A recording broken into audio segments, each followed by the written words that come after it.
What round they rise to find that? You're playing touch butt with that dork in the park, the ponytail. And I'm the one who ain't got no training partner. I don't think so. You seem to have it all figured out when you're playing midgets. Davis, 60 G's, baby! Dust of Shakedown begins right now. What's happening, Fight Week Show fans, Fight Week Show people? Then we're back with another episode of Dust Up Shakedown, man. And joining me to do that this evening is my brother Yao, my brother Jordan. Salute to both of you. Yao, how you doing, man? Salute, Ola. I'm doing amazing. Thank you tonight. How are you doing, Jordan? How are you doing, Ola? We're good. Mark Dane, you, how you doing, bro? You good? Killing it, bro. Yeah, I mean, midweek, dust up, shakedown. Let's fucking rock and roll. Fuck Leroy. Yes, brother. Oh. Yeah, he did promise Leroy that fuck you off air, and he's delivered. He's well and truly delivered as we're rolling in. Big up to everybody in the chat. Salute to all of you, man, in the chat. Captain Motion, big up yourself, Rels. I see you, Naz OG. But Naz, your manager got sacked today, bro. What's going on over there in Chelsea, man? You know what I mean? You, man, fucking ended up above Man United, and you still got your manager sacked. You know what? Big club mentality. I like it. Do your thing, man. Do your thing. You know what I mean? Hopefully, the next manager you bring in flops. You get me? Anyway, just had to slide that one at the end as well. Hope the next one flops. Yeah, I had to get that one. I had to get that one in there, man. Big up Fight Talk 247. Salute to you, Del boy. Gotta big up yourself, people. Salute to you as you lot rolling in. Make sure you're hitting that like button, hitting that subscribe button, and make sure you're sharing the video as well. Make sure you're subscribing to the guys on the screen. We got the Rambling That podcast, the Head Kick podcast. Kick them in the head. They're in the house. Make sure you go and check them out. Make sure you're supporting their work. Now, we got some topics to get to this evening. The first one on the docket. Let's have a look. The first one on the docket. This one is quite tragic, really. Really tragic news here. Cage Warrior fighter Conor Hitchens dies at 26. He says here Conor Hitchens, a one-time competitor for Cage Warriors, has died at the age of 26 on Tuesday. The English promotion announced Hitchens' death, as did his amateur organization, International Mixed Martial Arts Federation, the IMMAF. Everybody that's involved in combat sports should know that organization. Neither the time nor cause of death of Hitchens has been made public yet. They want to respect the family as well. And this one is a real tragic one at 26. Like the lad is, he's only just starting to know life. And this one here is as tragic as it gets. Let me come to you, McDane. What you making of this situation here? I mean, like, nothing. Obviously, it's tragic. I mean, it's an absolute shame. And if anybody's going through anything, you need to know there's people out there you can speak to. I know nothing's been made public on how it happened or what's gone on, but I mean, we can all make assumptions on how it went. You've seen multiple people throughout the industry, throughout the MMA space, have all shared their thoughts on it, reached out. I mean, rest in peace and all the well wishes, everything for the family, and thoughts and prayers have gone out. And it's horrible, man. 26 years old, like you said, he's just starting to figure life out. You don't know what's been going on in his life, what he's going through or anything like that. And it's an absolute shame. Like, everyone, it's a tough area to be in as well. Like, I mean, being that young, like, and being in this space, he probably didn't feel like it was a tough thing to do, to come out and speak to somebody, if it is the case that he's taking his own life or whatever it is that's happened. But yeah, caught a career short, unfortunately. He brought a massive crowd with him. In Cage Warriors as well when he fought there. I mean, the place was absolutely bouncing. And not really much more to say on the subject, to be honest with you. It's horrible to see. Absolutely horrible to see. Yeah, you want to give your tribute to the young fighter that passed away. In the circumstances, whichever way you look at it, is so tragic, right? Yeah, look, condolences to his family on the loss. Obviously, it's never easy to lose a loved one. And, in the MMA space, because we all get so close to these fighters because fighting is such an emotional thing. It really hurts to see when fighters go at such a young age. So yeah, condolences to his family, and I hope that he rests in peace. And yeah, strength to all the fighters out there. Anyone who knew him, I hope that they have strength through this difficult time. Well said, man. Well said. Well said. Um, let's go on to the next topic. This next one here is something that's really bothered me. And yeah, we've talked about this sort of situation at length. Where it involves fighter pay.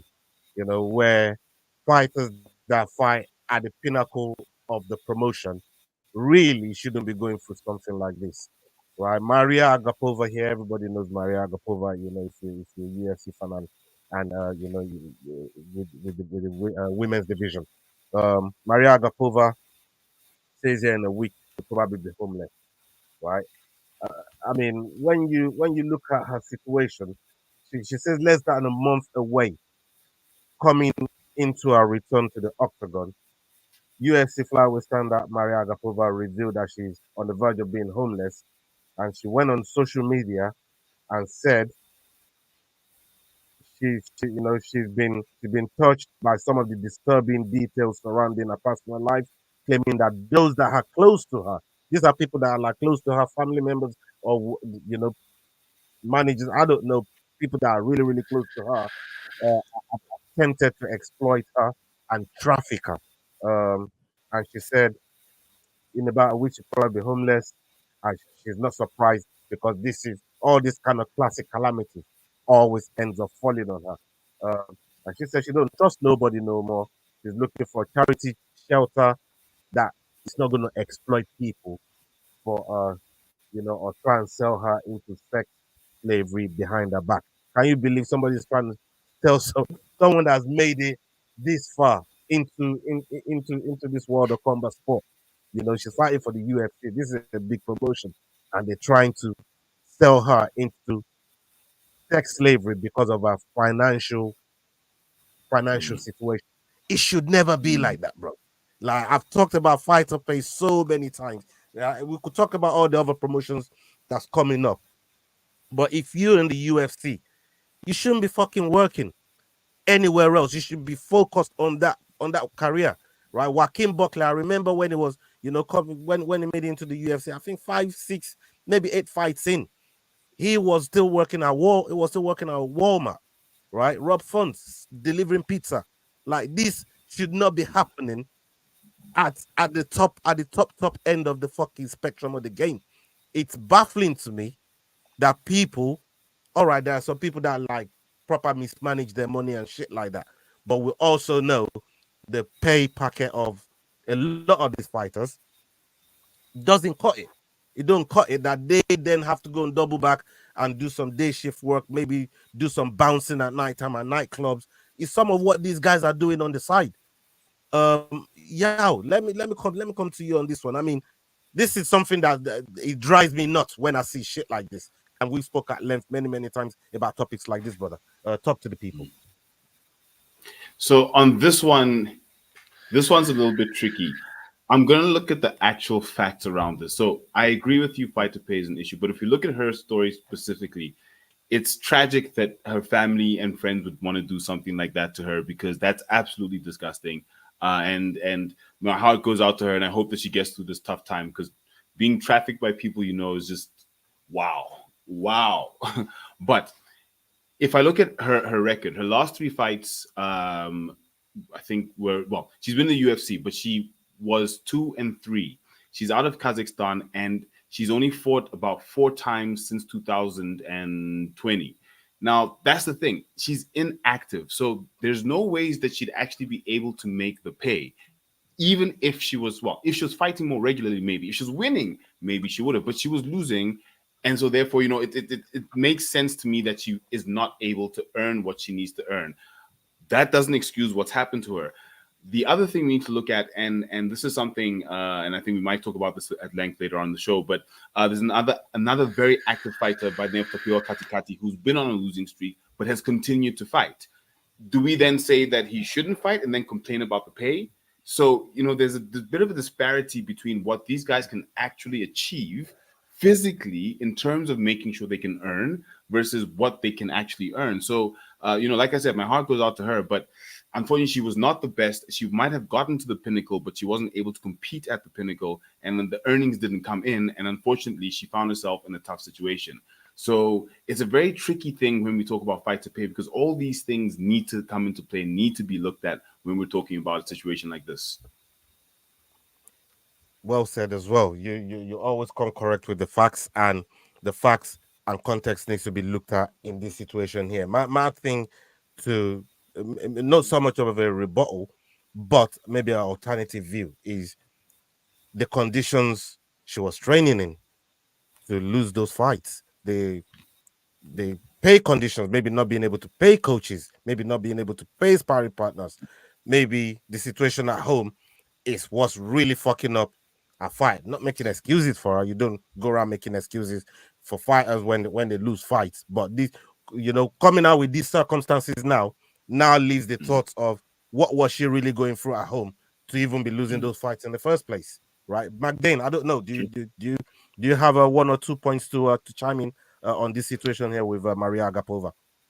Yeah. So first of all, Captain Mate, we're going to get to that. Don't worry about it. And yeah, horrible situation. I mean, having to bounce around different people's houses, couch surfing, basically. I mean, to try and like find somewhere to live, and then obviously people, friends, family, whatever, almost putting her into sex slavery is absolutely fucking wild, isn't it? Yeah, I mean that's mental. They're doing it all behind the back as well. Like these are the people you're supposed to love, trust, and think are going to support you, and then they're doing stuff like that. Is crazy, fucking crazy.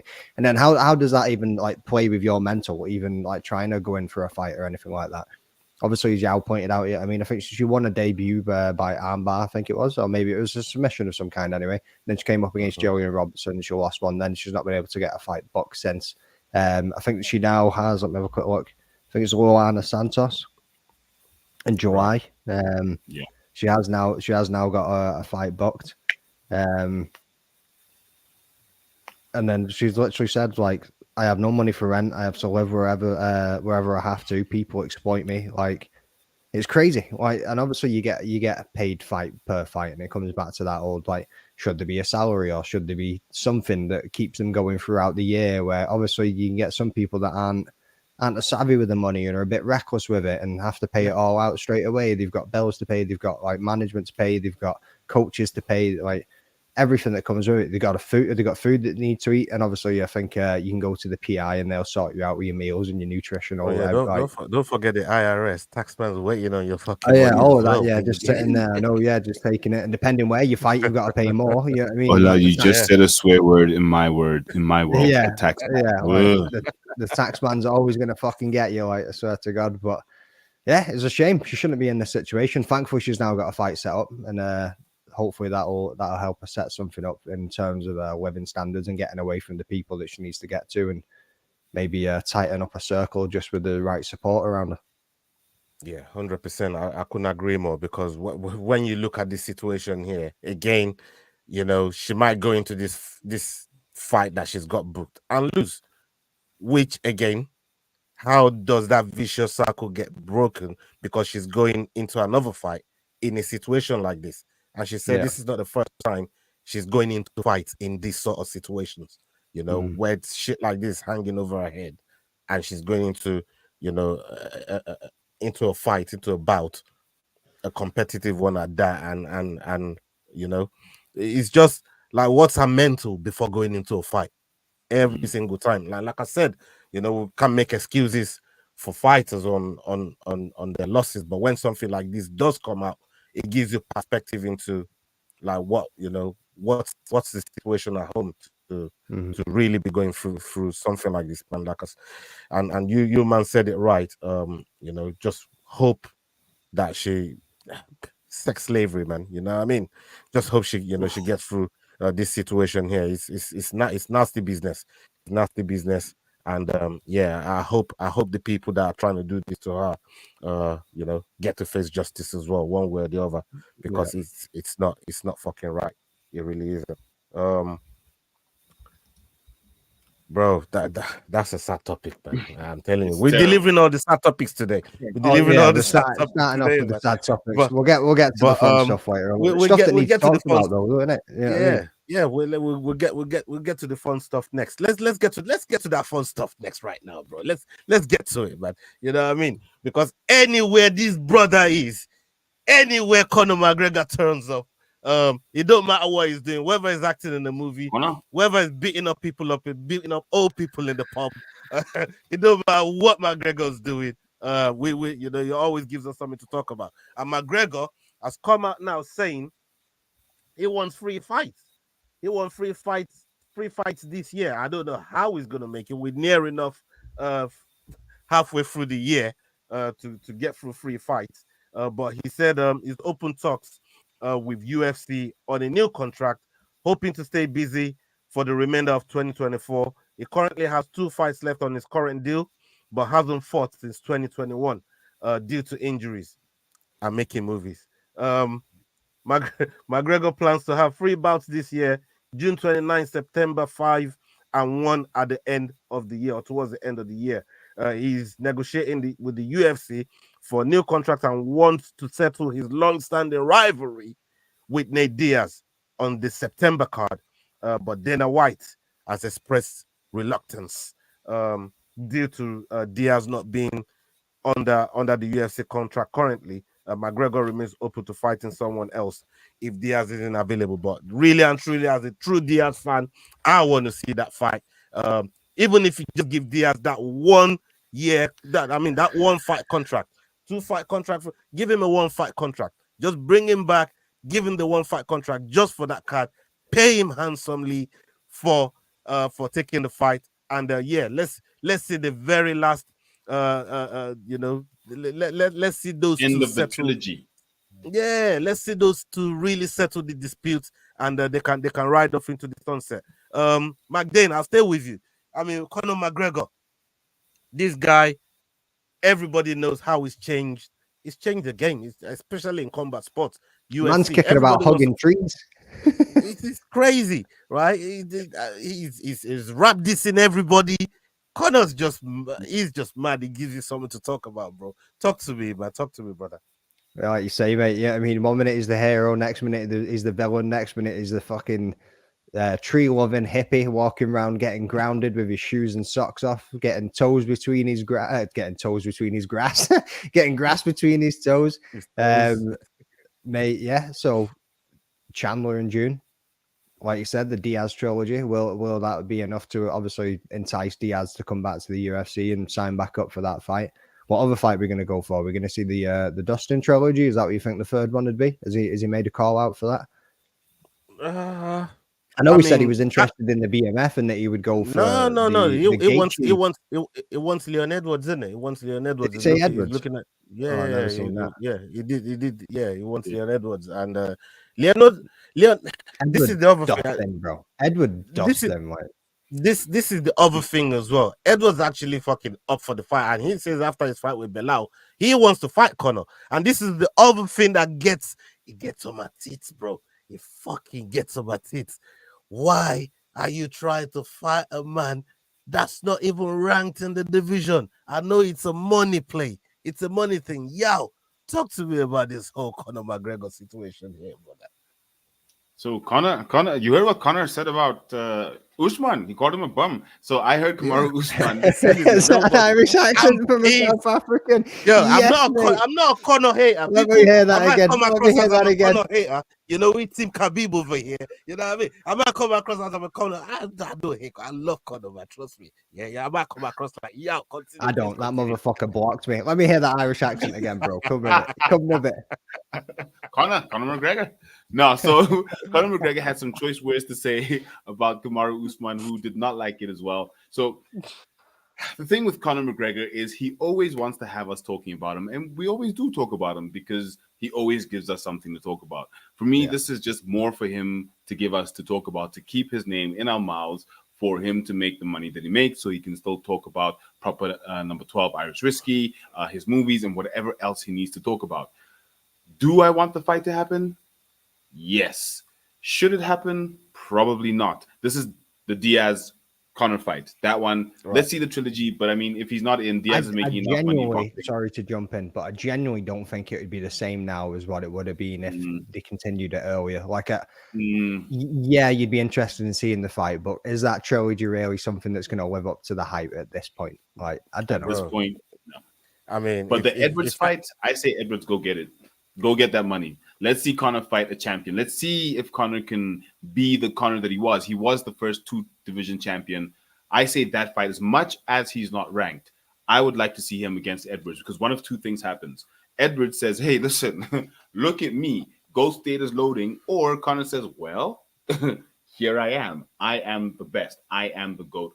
So for me, that's a fight I like to see. The Diaz fight, not so much. 2-fight champ that he never defended. Two-weight champ that he never Thank defended. you very much. You took the words right out of my mouth. Aldo never got a fucking. I know you were sitting over there like Pereira was like, Yeah. mate, like never defended it. Don't get me wrong. Yeah, he put a whopping onto Alvarez. But at the same time, it wasn't the same Alvarez that we've seen in there, and it was also Alvarez probably towards the end of his UFC career. Yeah, I mean, so then again, never defended the lightweight belt. Aldo never got his rematch, which he should have got, even though it was a 13-second KO. Like he should have had, he should have had that rematch, and it would have been interesting to see what happened after that. You know what I mean? Like yes, his rise was incredible. Yes, what he'd done for the sport was unbelievable. Like the eyes and the reach that he gave this sport, the whole Mystic Mac, everything that surrounded like the Conor era, if you want to call it that, was absolutely incredible. When you then go and look at it for like again, his career wasn't that fucking great when he never defended shit. You know what I mean? Like, I'm just being honest. I'm just like, why give him another title opportunity if we all know he's not going to defend it? He's 1-2 and never defended them. I know, yeah. Why? Did you see him on that live stream recently, sitting with a bottle of whiskey, acting like he was fucking gassed, and he's like slagging, he slagged the Taporia, and then he also went at Volk saying, I'd kick the fucking head off his shoulders as well. Like, what'd you know? I think Volkanovski would have destroyed you at featherweight, bro. Like, at featherweight, yes. Bro, yeah, featherweight, 100%. Even at lightweight, I think Volkanovski moves to him. Like, I still look at that fucking first fight he had with Islam, and boy, put my bias hat aside, he probably won that fight. You know what I mean? It was that close. So, but I think he's also getting that much hate right now. Sorry, mate. Just he's almost getting that much. Well, not hate, but you know, I mean, people are doubting him because he's been out for so long. He might actually have that fucking comeback and a half that everyone's going to be like, "Holy shit, the king is back!" You know what I mean? Like, the king is back, like that. Look, you know that either the king is back or he gets shut up, and that's the thing for me. At least we can then finally set. Does Conor ever get shut up? Like Conor broke his leg and he's talking about he's talking to Dustin about your wife is your husband. All this fucking crazy shit. Like, does Conor ever stop, brother? Conor never stops, man. You know what I mean? It's one of the things I love about that guy, though. Is he always gives us something. He leaves us something, man. And look, the build up to the fights, no doubt, is going to be fantastic. The build up to the press conferences, the whole deal is going to be wicked. But I just want Conor to stay consistent in the sport, man. You know what I mean? Be involved in the sport.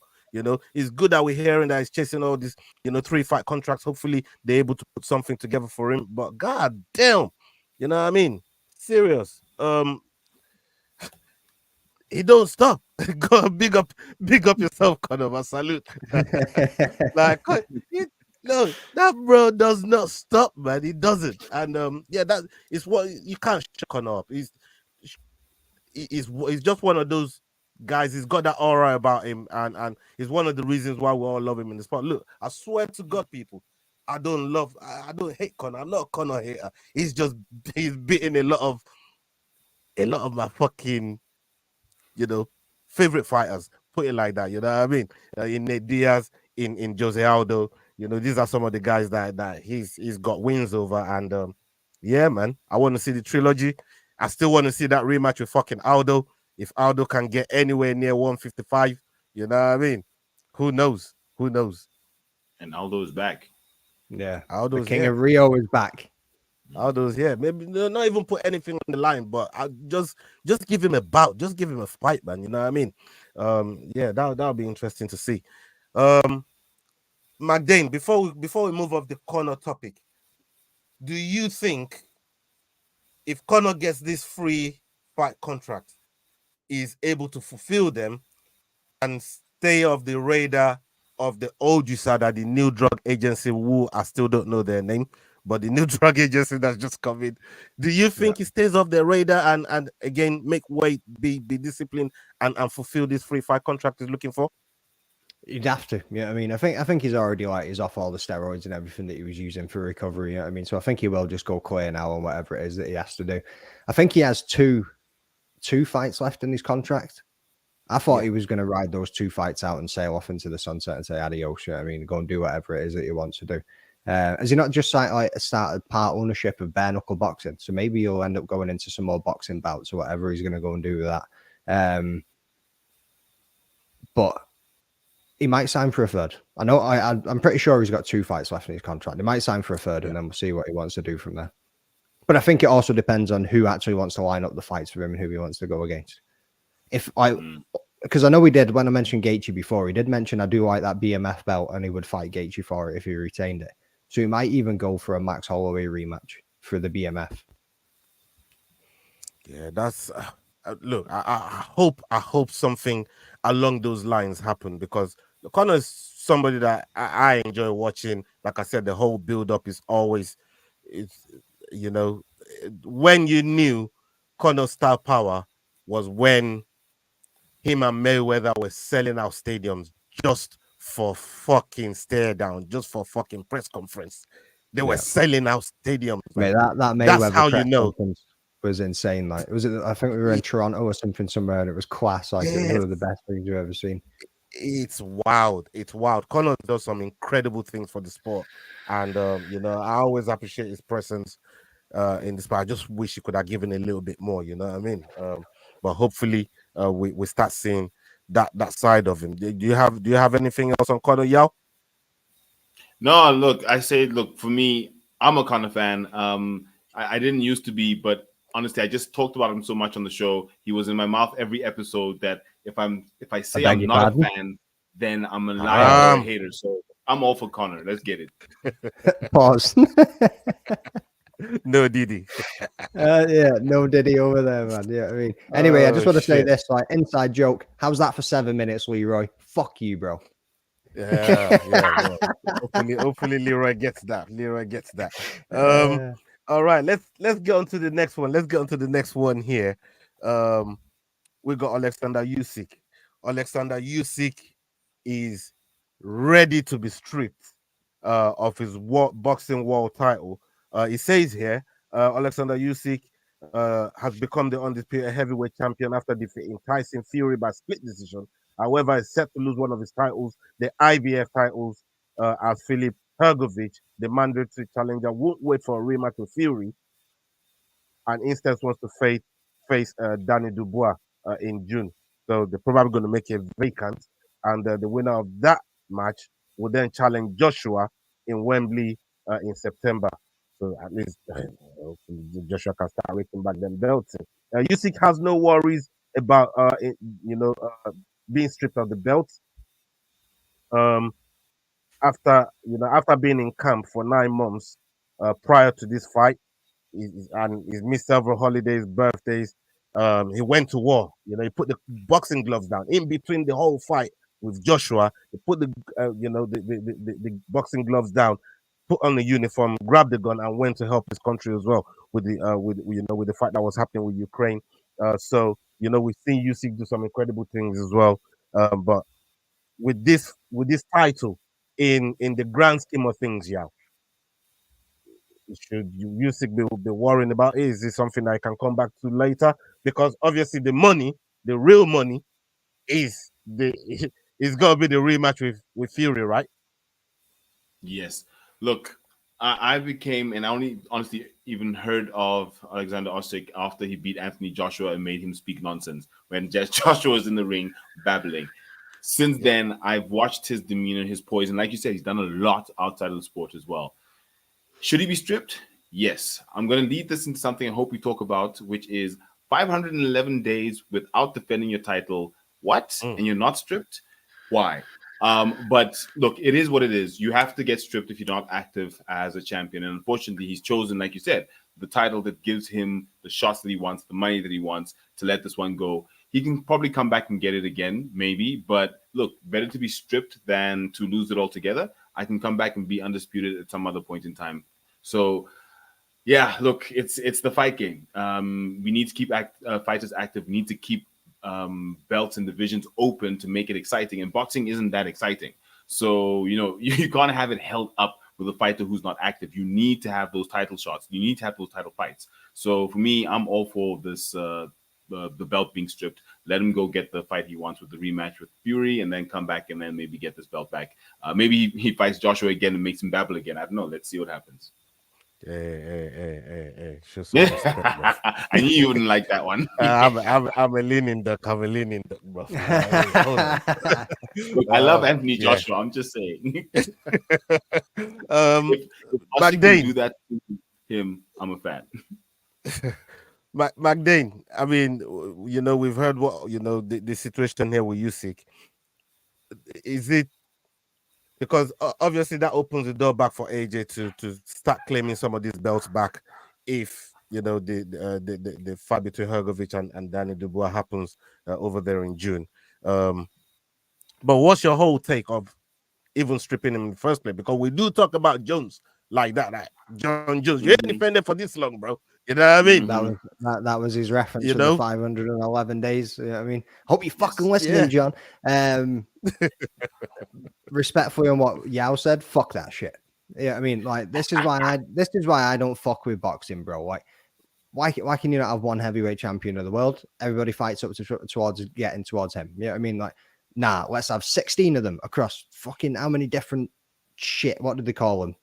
WBO, IBF, WBC. Yeah, like mate, like fuck me, get a grip. Like, who cares? You know what I mean? The fight I want to see now is the Usyk and the fucking. How's that name just gone out of my head? Anthony Joshua fight. Let's see that rematch. Let's get that one back on the go. You know what I mean? Like, and let's go for the heavyweight on that. Like, why the man's only just won it 2 weeks later? You want to strip him? It doesn't make sense. I don't know who that makes sense to other than Yao.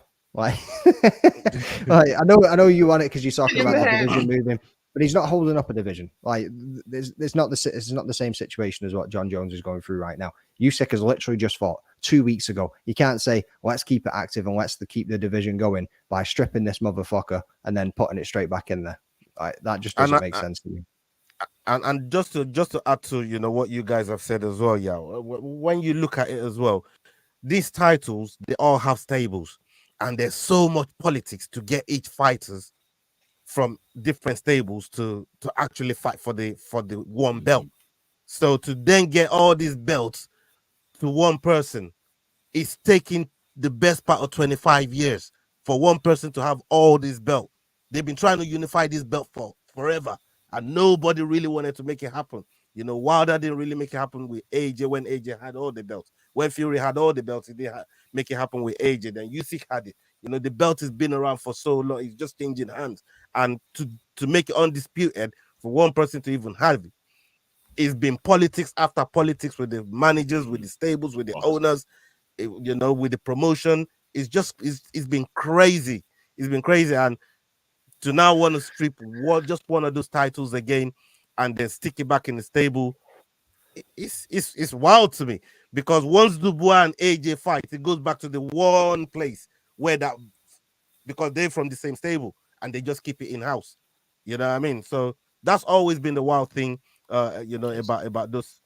Did you see the point about Usyk apparently sniffing something at the end of round 8 or something? I mean, the man was gassed, could barely even breathe, barely even open his eyes, and apparently his corner have held something up to his nose, and he's sitting there, his eyes are closed, and he's like leans forward, and it does look like he has a breathe of like maybe smelling salts or something, and his eyes just open, and he's like. Just like man, just looks fucking insane. Imagine if that was a shot of TRT. Just came out full bit of Belfort mode. I just start putting it on Tyson Fury. Jesus Christ! I hope we don't hear that, because obviously we saw what happened with King Rai in Ryan Garcia and Haney. Obviously Ryan Garcia has been cleared. of one of the substances. So I don't really want to stick that on him because it's been cleared of one of them. But I think they're still waiting on another result, one more result just to fully clear him. But he still didn't make weight, which is still a big deal. You know what I mean? So, And hopefully, did you hear what Bisping said about Usyk as well? Yeah, please. He said, if you've won all of that money, would you not try and go and fix up them teeth and close that fucking chasm between your front teeth? I was like, Jesus Christ, as if he just came out and said that. Fucking insane. My God. You know what? To any one of you out there that watches Drewski, they could have been house. There's one guy on there called the ugliest N-word alive. Yeah. All right. This guy's teeth is I'm gonna see if I can fucking give me 1 second. Yeah. Go for it. I think even Anthony Smith was kind of taken back by it as well. He was just like, what? As if you just fucking came out of that, but it was a belter. Just the way that he phrased it in typical Bisping. This guy just fashion, won. you know what I mean? He just won bare money. Hold on.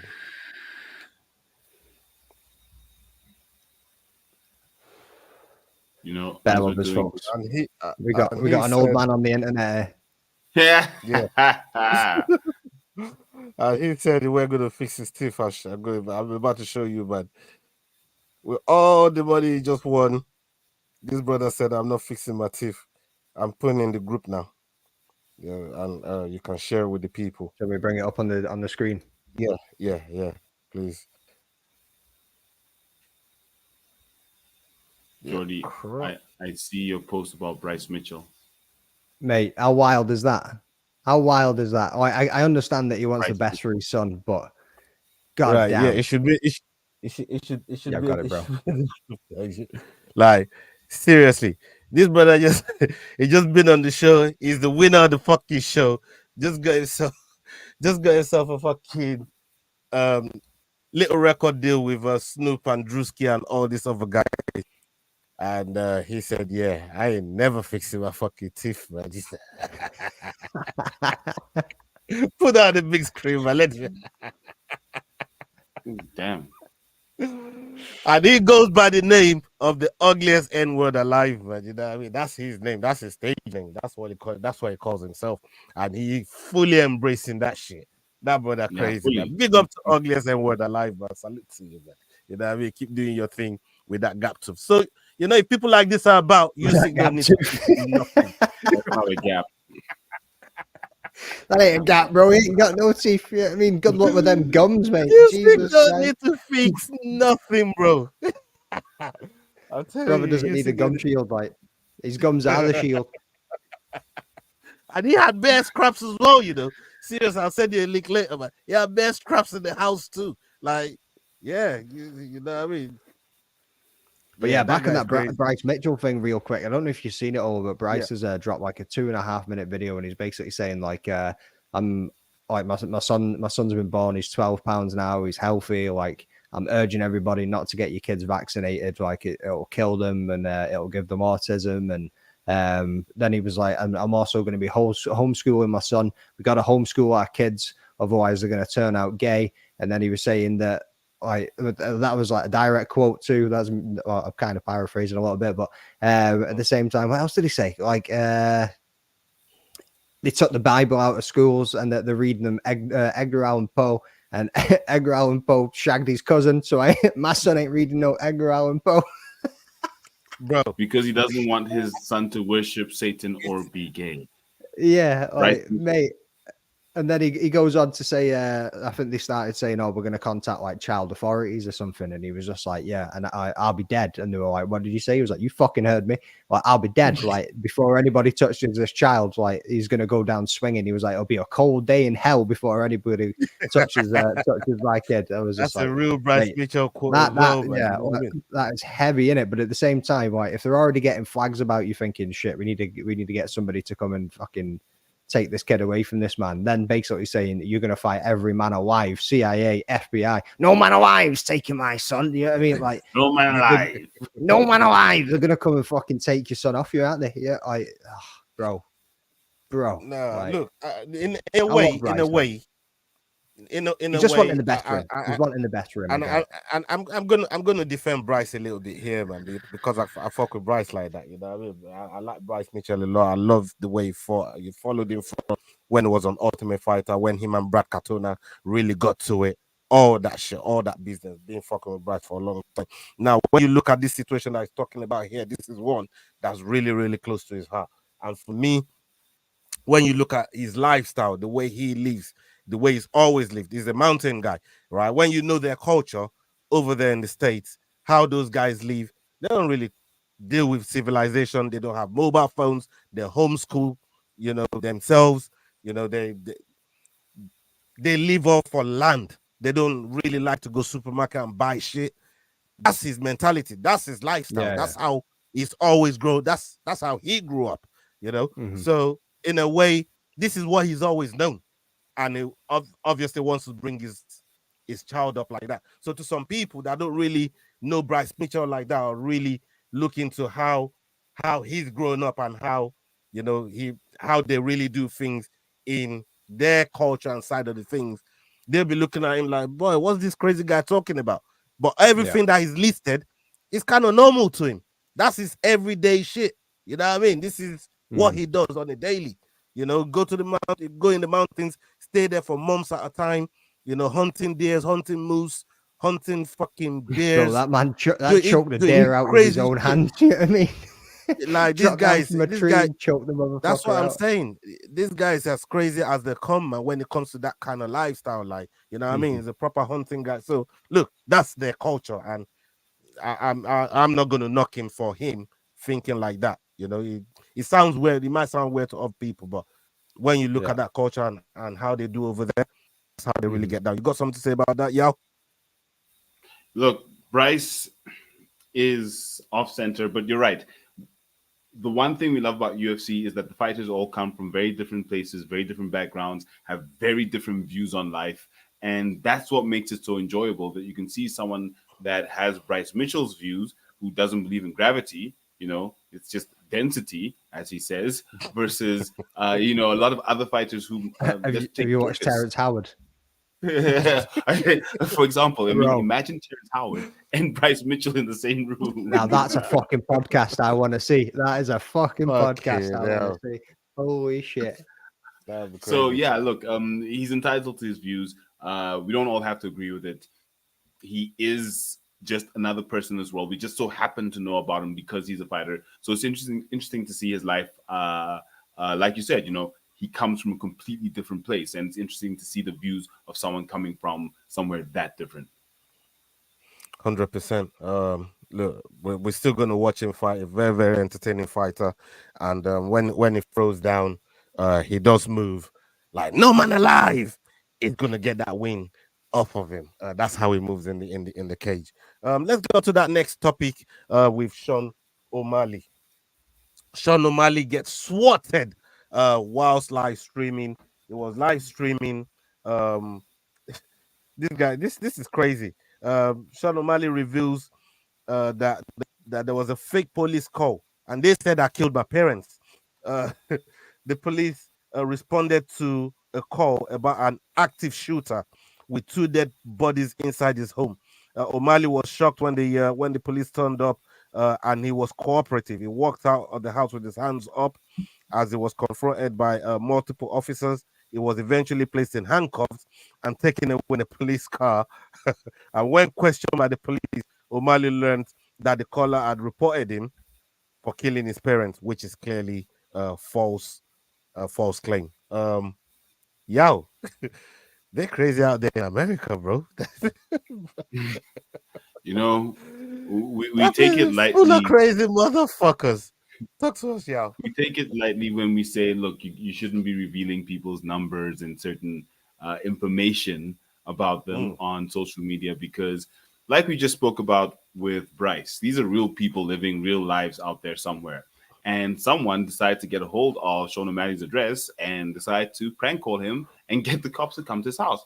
But that's some crazy shit. To call the cops and say this person killed their parents, go over. Like, who does that? Like, really, who does that? But it does speak to the star power of Sean O'Malley, who's now one of the biggest stars in the UFC, that people are starting to play ridiculous pranks like this on him. Let's just hope it doesn't affect his mental focus. Let's just hope that he's still there to give us the sugar show. But look, that's some crazy stuff. But then again, Sean O'Malley's a little bit crazy himself. He does some crazy stuff. So he probably enjoyed the prank at the end of the day. Like, fuck, yeah. It's just a little bit of hazing for the champion. Let's get it. Let's go. Yeah, you know what? You're probably right about that, man. Jordan, do you think you enjoyed a prank like that? I mean, somebody said he killed his parents with 2 bodies in the yard with fucking feds with guns all over your yard and shit. Like, man, talk to me. I think at the time he was probably like, fuck, like you said, just listen to them and I ain't going to get shot because they've got ARs and shotguns pointing at me right now. So I don't want to do anything fucking wrong or step out of line. And he's obviously just walked out and done as they asked him and got into the car, found out the situation. But this is a problem. Like, it used to happen a lot more than what is happening now. But like big streamers. During a live stream, though? During a live stream? Yeah. So that's why they do it. So they can see it happening on the live stream. Like that's the whole kick of doing this. Like, it's happened multiple times. So like loads of different streamers across multiple platforms. It's happened on Twitch and whatever else is out there. Like, there's loads of them now. I don't even know the names of them, but like the person that's calling it in want to get the kick out of fucking seeing it from happening. And it's mental. Ola, he said like it. What did he say? Ola, I think you and I need to make a call. We need some excitement on Jordan's side. Yeah. 2 seconds, I'll send you my address. The last thing I need at my fucking door. I'm telling you right now. Don't be sending the feds to my house. Like, fuck that. You know what I mean? You see me going out in a war. No, it's crazy. It's crazy. It's crazy. Like you said, this is why Bryce Mitchell don't like to be at home. He likes to be in the mountains somewhere. Like, stay the fuck away from people because this is what they do. You know what I mean? You don't have a phone. 100%. You don't have. It's just one of those. Like, he don't like civilization like that. Man. Like that brother there. He just was. Anyways, for something like this to happen to Sean O'Malley on a live stream is crazy. It could be some cloud chasing exercise as well. Who the fuck knows? Who the fuck knows? Would they be that sick though to say he's killed his parents? I don't. Yeah, like, because that's how they get swatted. These Americans are crazy. I know, but it's called swatting. That's how they do it, to get them to get a SWAT team to the house, to break through the fucking door, to smash in, to arrest them, to be pointing guns at them or whatever else. Like, it's literally like a trend. It's called swatting. Go and Google it, search it on YouTube, whatever, and you'll see multiple accounts of it. And they have come up with some wild stories, to get a SWAT team to go to your house. Yeah, I mean, but I think he would have seen the funny side of it afterwards. Like, he's gone, what it is. But now you might have to need to move the fucking house because somebody out there's got your address. like Yao said, you know what I mean? He probably got a kick out of it, man. Knowing. And saying that though, like the absolute gimp that's got his address, is he really going to turn up to his house though? I remember when I sent Arnold Allen a poster to sign for me, and like he literally just sent me his house address. Like, I know some people would like often give a PO box or whatever to send it to. This dude just gave me his house address, and like my message was like, did he just give you his house address? I was like, yeah. And he was like, well, what if you turned up? I was like, you think I'm turning up to Arnold Allen and Big Pace's house? Like, you've got another fucking thing coming. If I just turned up there, like, yo, like, fuck no. Nah, I mean, I'll probably get along with him now. It'd be cool. Like, what's happening? Like, it might even make me a cup of tea. Yeah, it might be that. You might get ironed out too, you know what I mean? Yeah, exactly. I ain't risking it. Like, fucking Pace is a big boy, man. Like, fuck that. Nah, man, that's crazy, man. That's crazy. Big up everybody that's hung with us so far. Salute to all of you, man. Big love. Thank you. And make sure you're subscribing to the channel. Make sure you're liking the video. Make sure you're sharing it as well. And make sure you're subscribing to the Rambling Dad podcast, Head Kick podcast. Kick them in the head. We're over here giving you content and breaking the news in the MMA world. That the current events that's been going on in the MMA world. We got Chael Sonnen. This one is something that, some of the topics that we wanted to talk about as well, aside from the slides. We got Chael Sonnen, and he says, he announced a boxing fight. At first, when I first saw this, I think it was you, McDane, or Nas, salute to Nas as well, who put in the group that was meant to be fighting Terry Crews. And I was like, what, Terry Crews? OG, triple OG? What, he's got a fight with Chael Sonnen? Like, what the hell's going on here? Then, subsequently, we got the much improved news that it was going to be Anderson Spider Silva that's going to be fighting Chelsonen. This one here, when you hear Chelsonen speak about it, it seemed really, really grateful that Spider is giving him this opportunity, because everything that is still spoken about to today is all tied to Anderson Silva. But what Anderson Silva is going to achieve in his career ain't tied to him, so he feels privileged for Anderson Silva to offer him this fight, and this is going to be Anderson Silva's last fight as well. Magdane, what do you have on this? I'm actually going to take a little leaf out of Chael Sonnen's book and I'm going to call him Shahail Sonnen. Yeah, I mean, like, because he likes to call people different names. So Shahail obviously put it out. I was like, what the fuck? Like, to begin with, to be honest with you, like, where the fuck did Terry Crews come out? Like, out of nowhere, out of the sidelines. Like, That's yo, I'm fucking fighting wild, bro. Anderson Silva. I was like, what? Like, where's this come from? Like, there seemed to be no beef. There seemed to be no back and forth. Absolutely nothing between them. All of a sudden, you know what I mean? Like you say, triple OG's coming up to face the OG. And I was just like, nah, this ain't going to end well for Terry Crews. Like, I was like, holy shit. And then the next day, Shahail Sonnen comes running out and he's just like, boom, I'll see you in June. He's like, what was it he said? He was like, Anderson, it's me. I'll see you in June. I was just like, wow, like, where's that come from? But the trilogy we all didn't know we needed, and we're getting it, is going to be epic. Yeah, but it's brilliant. It's brilliant. Oh yeah, you want to finish something? Yeah, I was going to say, like, we'll probably talk about it in a second anyway, and obviously, yeah, we'll give his piece, but who do you think's getting it done? Personally, Anderson's been super active compared to Chael Sonnen, so it's clearly going to go one way in it. Yeah, I mean, I don't think, and there's no threat of a takedown in this one, and we know who's got the better striking overall. Like, so we know where this is going to go. Yeah, look, yeah. Chael is currently bro. Go on. Chael's currently sitting on a 3-0 boxing record. The Spider is sitting at 3-2 boxing record. So I mean, just simply not just activity, but Chael has never boxed before. He's going to go and box Anderson Silva, who's now got a 5 fight career under his name for boxing professional. So that one's definitely going Silva's way. It's going to be an interesting, fun fight. Let's just see how long Sonnen can last. That's really what that fight's going to be about at this point for me. But like you said, Jordan, it's the trilogy we didn't know we needed. Definitely much better than the McGregor-Nate Diaz fight for me personally. This one I would see. Yeah, actually pretty excited about this. Like, when it got announced, I was like, holy shit, I'm actually like buzzing about that. That's fucking awesome. Yeah, I mean, although Terry Crews would have also been a very nice one. Like, to watch suddenly Terry Crews against the great Anderson Silva, that would have been fun. It wouldn't have ended well for him. But the other thing, over quick. The other thing that I wanted to say about this fight as well, when you look at this situation surrounding this fight, he was actually offered a MMA fight. He chose. He turned down MMA.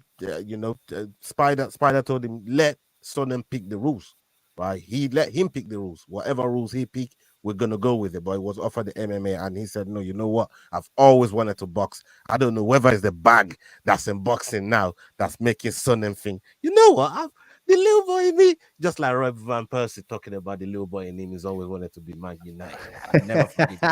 I'd never forgive that guy. You know what I mean? I would never forgive that guy. And Chelsea is sat there thinking, boy, the little boy in me has always wanted to box you. Yeah, 50 million reasons to want to fucking box it. You know what I mean? Undefeated, undisputed, never lost a round. Yeah, I mean, crazy, man. But you know what? He's chosen to go into boxing, and he's also got something lined up with Masvidal as well. But he's going to put this Spider Anderson Silva fight as a priority.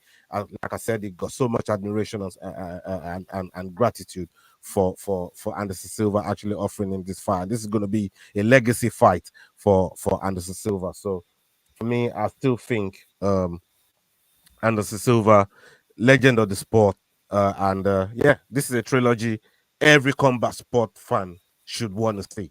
Every combat sport fan should want to see this 100%. Jay says here, big up Jay. Jay, salute to you. He says your opinions on Joaquin Buckley. Yeah, he got the best finish that I've ever seen in the UFC. How about that? Yeah. Take that to the bank and cash it. I like Joaquin Buckley. Absolutely incredible, man. Like, absolutely dominated in his last performance too. I think we've already spoke about it. Yeah, I mean the call out and everything was wild, and how he's now going back and forth, and he's tagging DC and everybody every day on Twitter, going, "Hey, how you doing?" You know what I mean? And like, I don't know. I think he's maybe overplaying his cards a little bit now. Like, he's on the up. just He's keep on the doing up. what you're And doing. why Just keep doing what you're why doing. not go with all the clout that's coming with it? You know what I mean? He's done some incredible things in the UFC in terms of entertaining fans, in terms of his knockout ability, the way raw. I mean, this is God given power. What Joaquin Buckley's got. It's God given power. You don't like train for power like that. It's either you got it or you don't. Some people have it in volume and then finish people. Some people can do shit like that. Left hand, right hand, back kick, whatever. They will turn your fucking lights out. And he seems to have all of those things in abundance. And he looks like he's in the right weight class now as well. He's enjoying himself. And he's putting some bit down on a lot of fighters at the moment. And his stock is going up. I like Joaquin Buckley a lot. And I had an interview with Impact Sangane. Had an interview with Impact Sangane, who's gone on to PFL to do great things, and being the champion at the 205 division over there. And even he said, you know what, he's thankful for that knockout that Joaquin Buckley gave him, because that knockout made him famous. Everybody, when they want to talk about that knockout, which is probably the best, they still say in the UFC, at least one top 5, if you really want to get maybe with semantics about it. It's one of the best knockouts. And when they talk about that, you got to talk about Impact. And that's how he sees it. He's even grateful for being knocked out like that. So that's what Joaquin Buckley really brings to the table. Yao, you got something on Joaquin? Yeah, look, I like Joaquin Buckley a lot as well. I like his attitude. I like that he used the N-word in his interview, in that Octagon interview after his other win. I mean, he's fantastic. But I don't think he's able to beat the top 10 in terms of my opinion on him as a fighter. He's good, but he's just missing a little bit of refinement to take on the top 10, because right now the top 10, he's not fighting welterweight. He's gone up to middleweight, right? Yeah. Absolute killers. So I'm not sure about his prospects in top 10, but look, let him keep on pushing hard.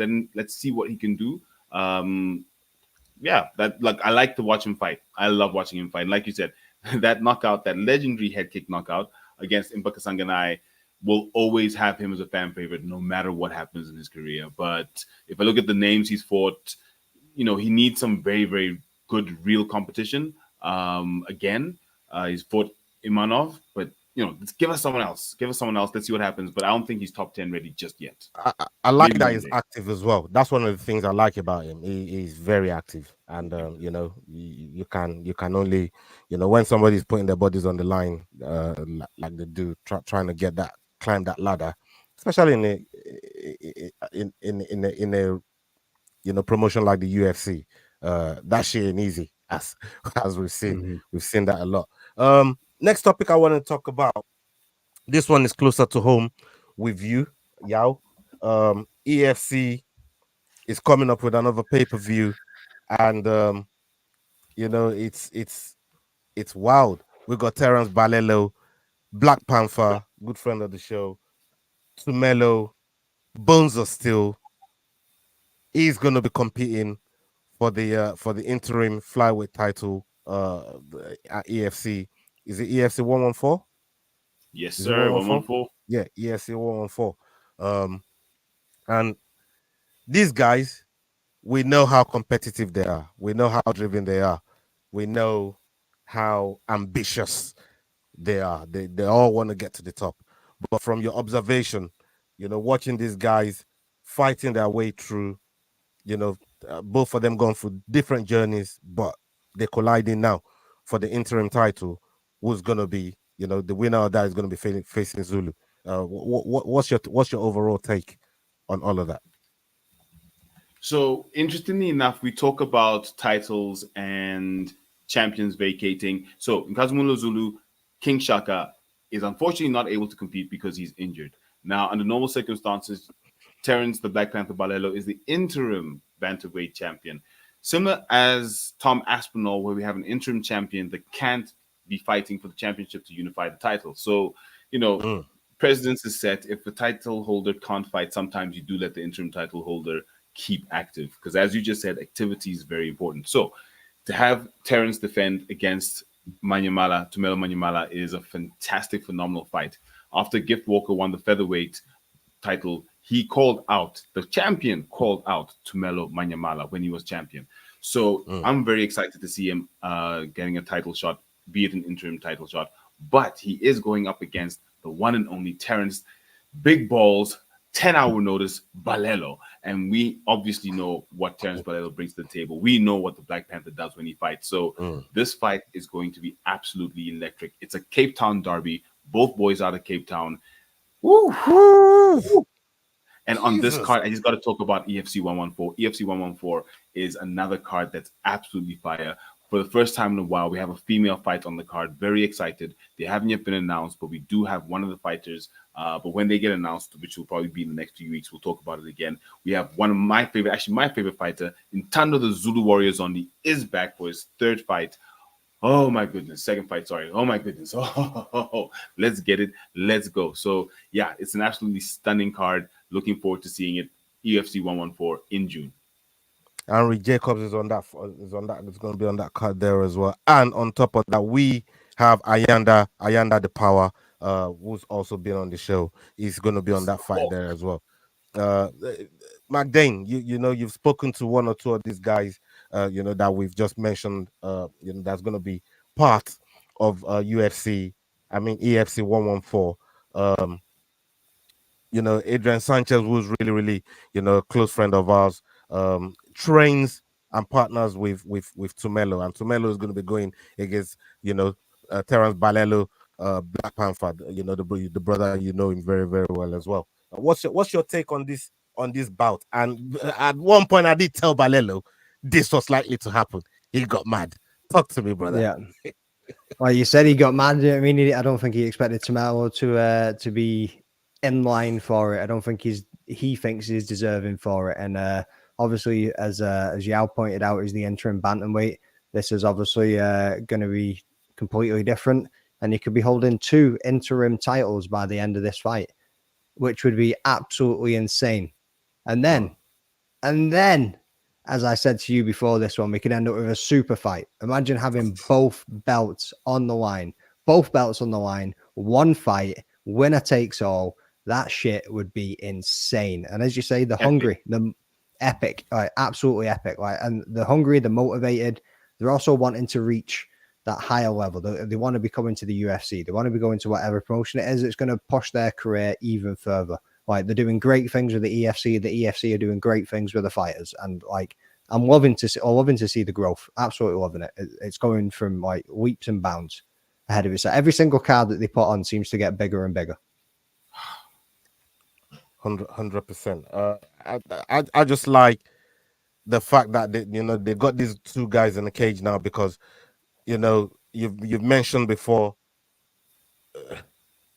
Gift called out Tumelo. Tumelo is, you know, is one of the rising stars in that division, and obviously with the gym that he trains in, you know, the people that he trains with is got good people around him. So does Terence. Terence has been there, done his main evented. You know, he's took fights on stupid hour notice.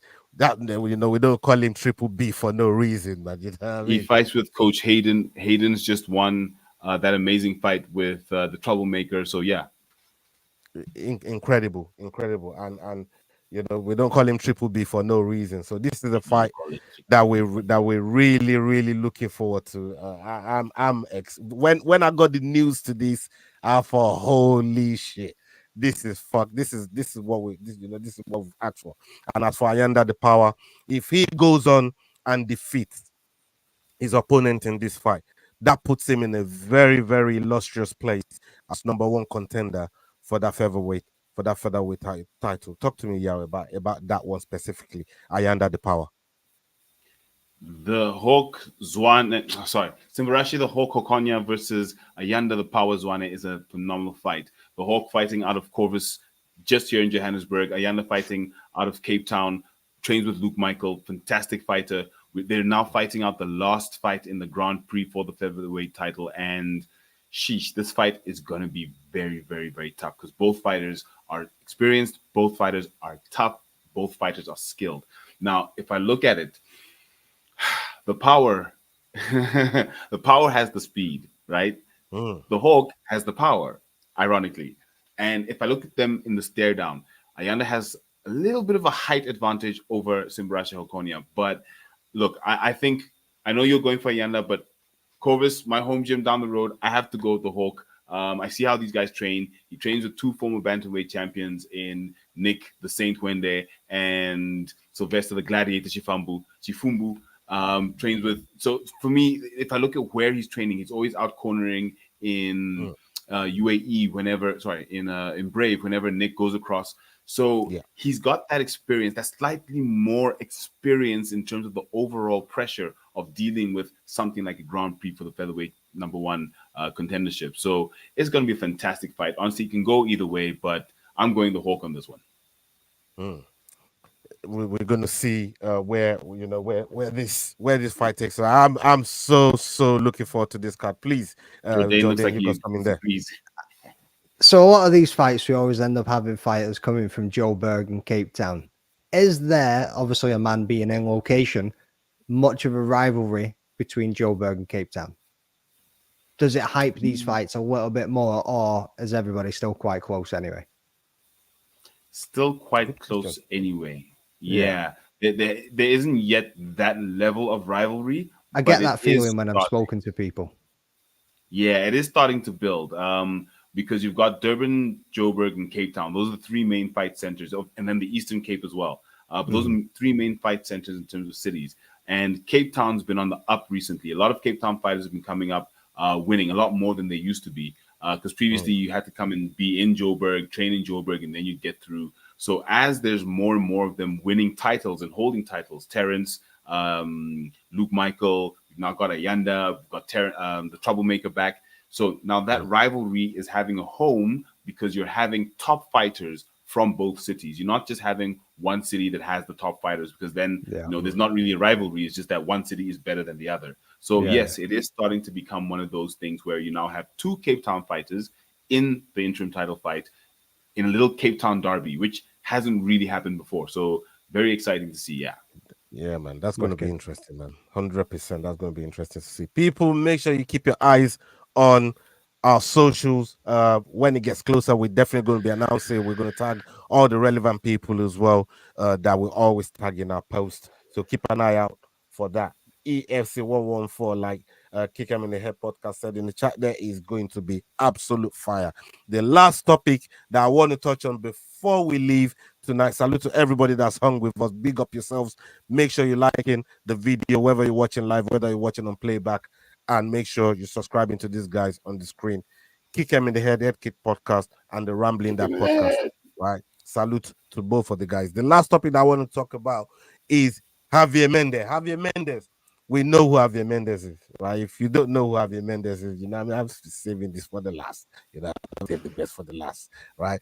Javier Mendez here, Islam's coach, Khabib's coach, DC's coach, Cain Velasquez. You want to name all these top fighters, he trains all these bad individuals. You know what I mean? And he said that Islam is willing to offer his neck to Dustin Poirier in the upcoming title fight at 302. They've been trolling Dustin on on how desperate he is for pulling guard and looking for that guillotine. So they want to see if he's really about it, and they're going to offer him that neck and see if he can really pull up that guillotine, just like he tried when he was fighting Khabib. But Khabib, on the other hand, did it on purpose to tire his arm out and get a better position on him. But I'm going to come to you first on this, and then we'll go to Jordan. I mean, what's your take on even in a competitive fight that's got everything on the line? Would you be risking putting your limbs out to any fighter? I don't care how shit they are. I don't care how shit their jiu-jitsu is. Why would you do that? Please talk to me, brother. So there's a reason why Dana White put Islam's quote up at the PI in Las Vegas. Because as Islam said, doesn't matter who you put in front of me, I'm going to fight this fight and I'm going to win.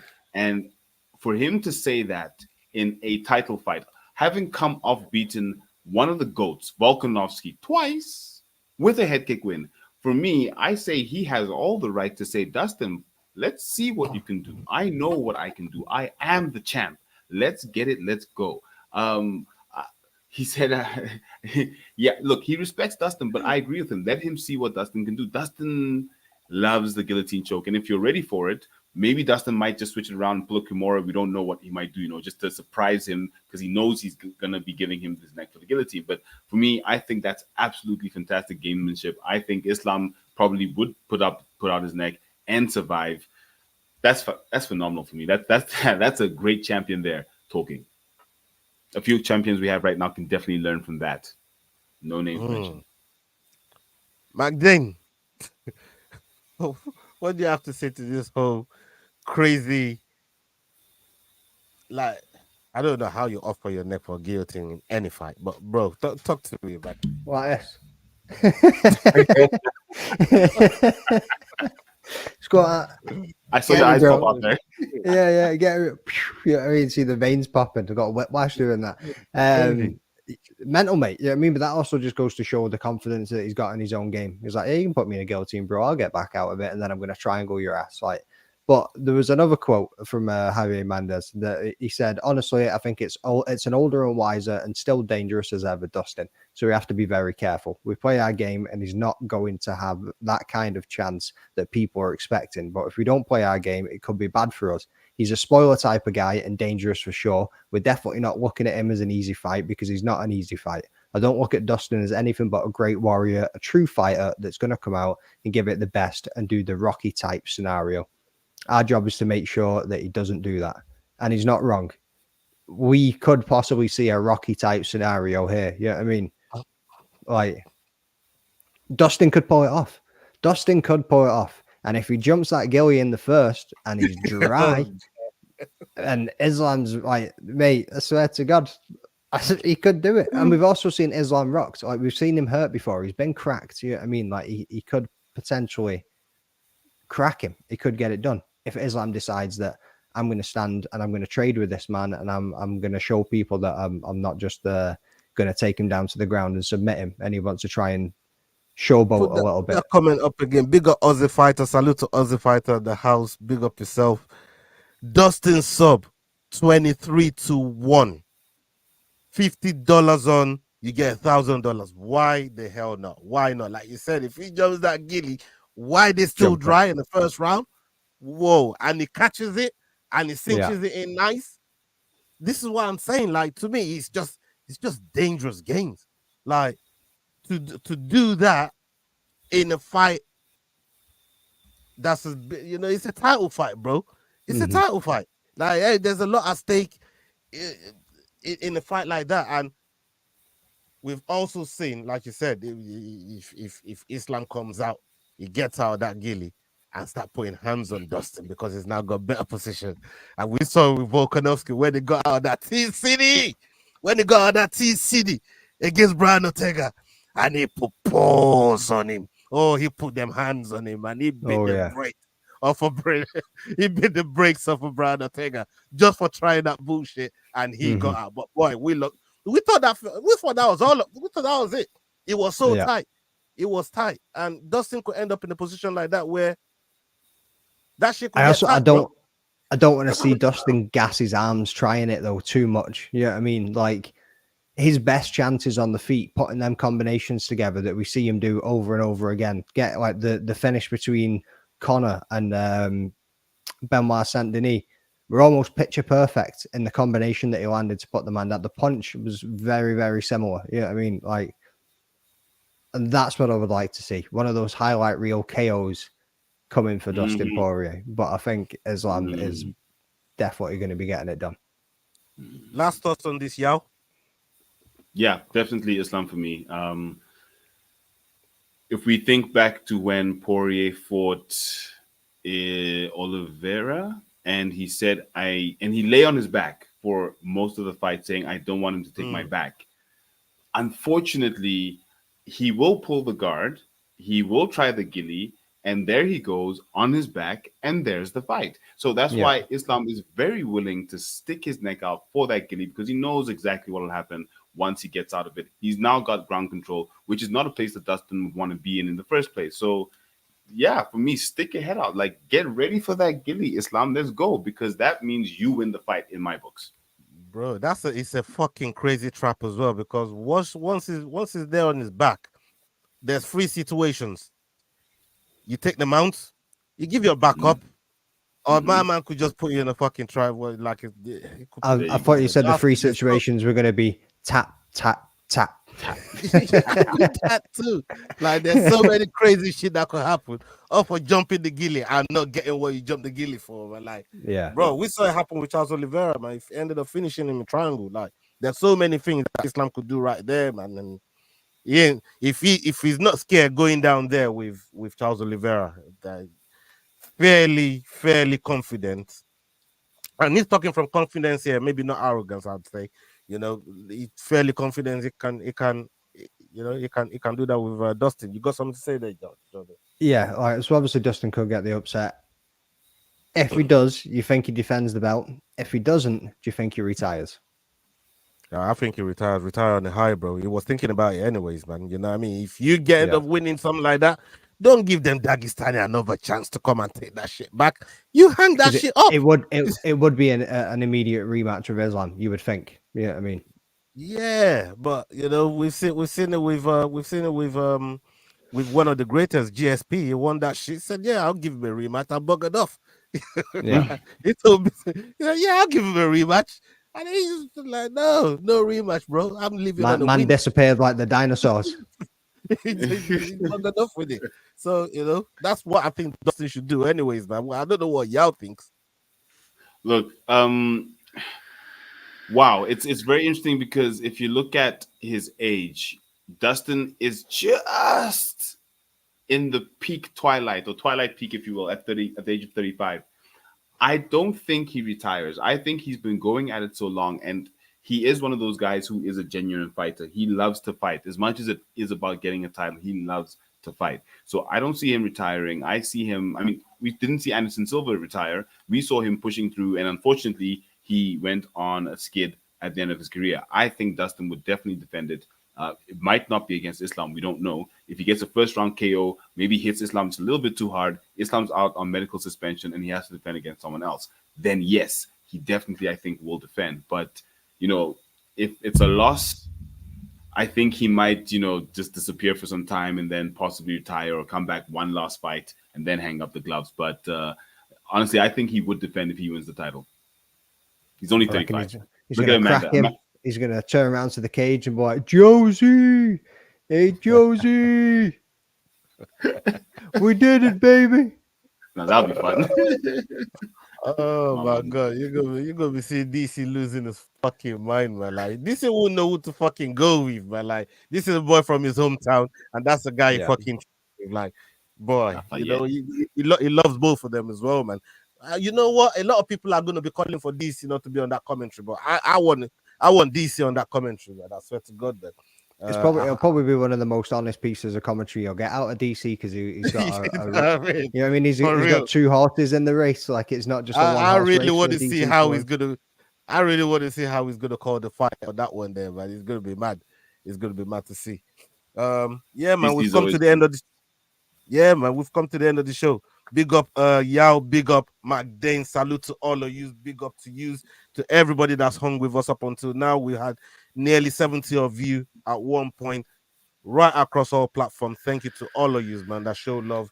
Make sure you're subscribing, make sure you're liking the video, sharing it, and then we're gonna be back next week with another video on what's been going on with MMA, and we're gonna have some guests for you. Hopefully, we'll have Tumelo for you. We'll have Adrian Sanchez for you, and we're going to have Ayanda the Power and Terence Balelo. Some of the fighters that we've spoken about tonight, we're going to have them on the show. We've been speaking to them, and we have it in the pipeline. We're going to get those guys to you guys. And up onto the next video, people. Hasta la vista. We're out. Salute. Love Ciao. Peace. Kick him in the head. Don't forget. Kick him in the head. Fuck Leroy.